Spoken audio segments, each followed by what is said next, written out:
ভারত পাক সীমান্তে সেখানে একটা যুদ্ধ পরিস্থিতি, আর এরই মাঝে পশ্চিমবঙ্গে কাঁটা তার দেওয়ার, সীমান্তে কাঁটা তারের দাবি তুলছেন। কোথায়? মালদা সীমান্তে কাঁটা তারের দাবি স্থানীয় বাসিন্দাদের। অসমাপ্ত কাঁটা তার দিতে হবে এবং সেই কাজ দ্রুত শেষ করতে হবে, এই দাবি করছেন স্থানীয় বাসিন্দারা। সুখদেবপুরে বন্ধ কাঁটা তার দেওয়ার কাজ, বিজেপির বাধায় থমকে যায় এই কাজ। সীমান্তে চোরাচালান, লুট চলছে বলে অভিযোগ। আমার সঙ্গে সরাসরি রয়েছে সেবক। সেবক, স্থানীয় বাসিন্দারা যে অভিযোগ করছেন বা যে দাবি করছেন সে নির্দিষ্টভাবে জানতে চাইব।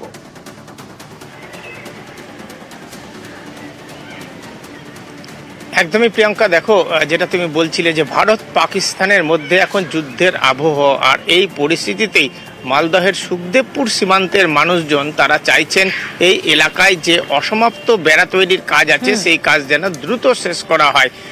প্রথমেই তোমাকে যেটা বলবো যে গত জানুয়ারি মাসে এই এলাকায় কাঁটাতারে বেড়া তৈরির কাজ শুরু করে বিএসএফ এবং কেন্দ্রীয় পূর্ত সড়ক বিভাগ। এখানে 1200 মিটার এলাকা রয়েছে যেখানে দুই দেশের মাঝে মরা গঙ্গা নদী রয়েছে, কিন্তু এখানে কাঁটাতার নেই।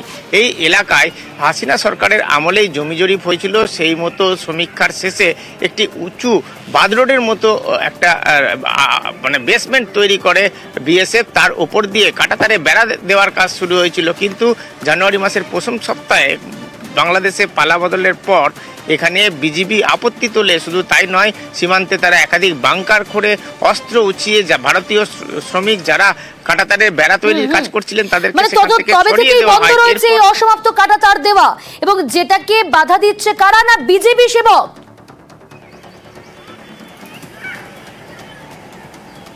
একদমই, দেখো বিজিবির বাধায় এখানে 4 মাস ধরে কাজ বন্ধ। আর স্থানীয় মানুষজন বলছেন এই সুযোগে সীমান্তে নানা রকম উপদ্রব চলছে, নানা রকম অবৈধ অসামাজিক কার্যকলাপ চলছে, আর এটা বন্ধ করতে হলে সীমান্তে কাঁটাতারে বেড়া দেওয়াই কিন্তু একমাত্র সমাধান।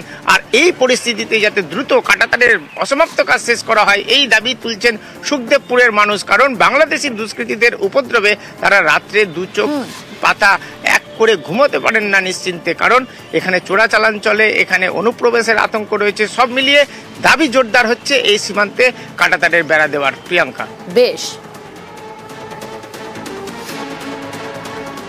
তাড়াতাড়ি যত পারেন বেড়াটা যেন সরকার দেয় ওইটাই আমরা চাচ্ছি। করা যাচ্ছে না, বাংলাদেশ বেলা করতে দিচ্ছে না। আমাদের অসুবিধা এটাই যে চোরাই বেশি হয়, বাইরের লোক এসে আক্রমণ করে চলে যায়, তার বেড়া নাই। ওই জন্য আমরা চাচ্ছি যে তার বেড়াটা তাড়াতাড়ি, যত তাড়াতাড়ি হয় অত ভালো। আমরা চাই যে ইতিমধ্যে হয়ে যায়, কারণ এখন পাকিস্তান আর ভারতের সঙ্গে যে যুদ্ধটা চলছে আমরা সুরক্ষিত থাকতে চাই, ওরা যদি থাকতে দেবে না আমাদেরকে। ওই জন্য আমরা বলছি যে তাড়াতাড়ি সরকারকে যেন এই তার বেড়াটা ইতিমধ্যে হয়ে যায়, হলে ভালো আমাদের। ওরা এখনো তো আসতে পারে আমাদের তার বেড়া টপকে আসতে পারে, বাংলাদেশি আতঙ্কবাদী এই যে এত উত্তপ্ত হয়ে আছে বর্ডার, যে তার বেড়াটা হয়ে যায় তো আমরা তো সুরক্ষিত থাকবো। আমাদের এই দাবি যেন আমাদের সুখদেবপুরে তার বেড়াটা হয়ে যায়, হলে আমাদের খুব সুরক্ষিত থাকবো। আমরা জান যাক প্রাণ যাক, আমরা সব সময় বিএসএফ এর পাশে দাঁড়িয়ে আছি। 1100 মিটার তার বেড়া হতে বন্ধ আছে। এই ফাঁকা জায়গা দিয়ে অনেক সময় বাংলাদেশের দুষ্কৃতীরা আসে, অনেক সময় চোরাচালান কারবার হয়। এখন বর্তমানে যে সিচুয়েশন, এই পাকিস্তানি জঙ্গিরা এখান থেকে প্রবেশ করতে পারে, তার জন্য চাইছি যে ফাঁকা জায়গাটা তার বেড়া হয়ে গেলে আমরা শান্তিতে বাস করবো। আমাদের এই বিএসএফ, আমরা বিএসএফ সাথে আছি, বিএসএফ চাইছে যে এটা হয়ে গেলে আমরা আমাদের নিরাপত্তা থাকবে। মালদার সুখদেবপুরের ছবিটা দেখালাম, আর এবারই দেখাচ্ছি মালদারই আদমপুরে। সেখানে কতটা সতর্ক বিএসএফ। 2 দশক আগেই সীমান্ত এলাকায় উত্তপ্ত হয়, সংঘর্ষে জড়ায় বিএসএফ এবং বিডিআর। ভারত পাক উত্তেজনার আবহে আদমপুর সীমান্তে এখন দুই পক্ষই সতর্ক।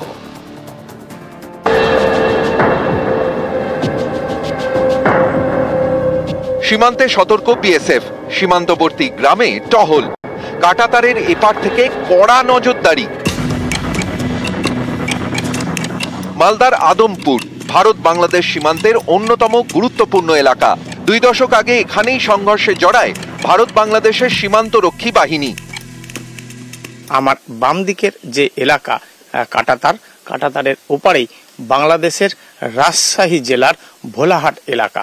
এখানেই 2 দশক আগে 2005 সালে দুই দেশের সীমান্তরক্ষী বাহিনীর মধ্যে 2 দিন ধরে চলে অবিরাম গুলি বিনিময়, তৈরি হয় যুদ্ধ পরিস্থিতি। সালটা 2005।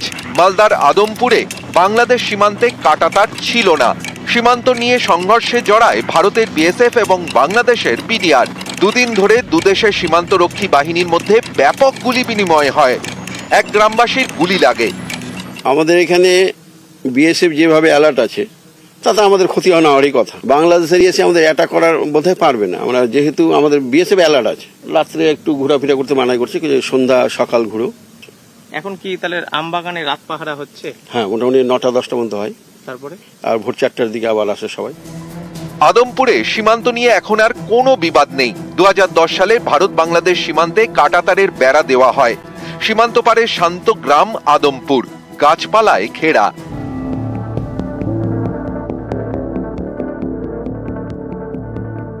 সারাক্ষণ গ্রামে নজরদারি রাখে বিএসএফ। ভারত পাক সীমান্তে উত্তেজনা ছড়াতেই জওয়ানদের টহল বেড়েছে। আদমপুরের মনে আতঙ্ক নেই। কাঁটাতারের ওপারে বাংলাদেশের গ্রামও সতর্ক। এখন তো বাঁধ এই তার ঘেরা হয়ে গেছে, এখন কোনো কিছু এখন হয়নি এরকম। এখন কি ওদিকে কোনো ঘোষণা টোষণা শুনতে পাচ্ছেন? না, কিছু এরকম শুনতে পাওয়া যাচ্ছে না। তো ওরা নিজে নিজে ওরা শাসন করে দিয়েছে যে নিচে বর্ডারে কেউ আসবে না, নামবে না। আচ্ছা, পাবলিককে বলে তারা ওই বাংলাদেশের। আপনারা শুনতে পাচ্ছেন? এবার থেকে শুনতে পাই। ক্যামেরায় পিন্টু সরকারের সঙ্গে সেবক দেব শর্মা, নিউজ 18 বাংলা।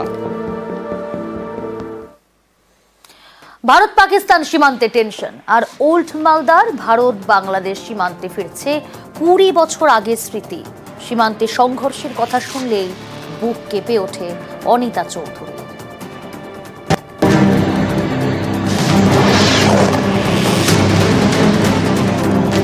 পেহেলগাঁওয়ে জঙ্গি হামলার পর ভারতের বদলার নাম অপারেশন সিঁদুর। এতে কেঁপে গিয়েছে পাকিস্তান। শেষমেশ সংঘর্ষ বিরতি, কিন্তু সীমান্তে সংঘর্ষের কথা শুনলেই বুক কাঁপে মালদার অনিতা চৌধুরীর। ফিরে যান 20 বছর আগে।